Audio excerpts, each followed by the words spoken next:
একটি ছোট্ট গ্রাম সবুজ গাছপালা আর পাখির কলকাকলিতে ভরা। সেই গ্রামে থাকত 18 বছরের এক মেয়ে, নাম তার লিজা। সে খুব শান্ত স্বভাবের, প্রকৃতিকে ভালোবাসে আর সবচেয়ে ভালোবাসে তার পোষা বিড়াল রানীকে। রানী ছিল খুব বুদ্ধিমান। সকালে লিজার সঙ্গে হাঁটতে বের হতো, দুপুরে তার পাশে ঘুমাত আর বিকেলে খেলার সময় পাশে পাশে থাকত। লিজার কোনো দুঃখ থাকলে রানী এসে মুখে মুখ ঘষে দিত, যেন বলছে, আমি আছি তোমার পাশে। একদিন গ্রামের পাশের জঙ্গলে হঠাৎ একটা ছোট ছাগল হারিয়ে যায়। সবাই খুঁজে পাচ্ছিল না। লিজা তখন বলল, আমার রানী নিশ্চয়ই সাহায্য করতে পারবে।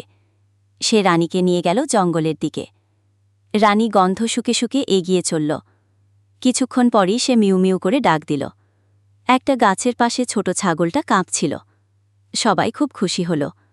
সেদিন থেকেই পুরো গ্রামে রানী বিখ্যাত হয়ে যায়।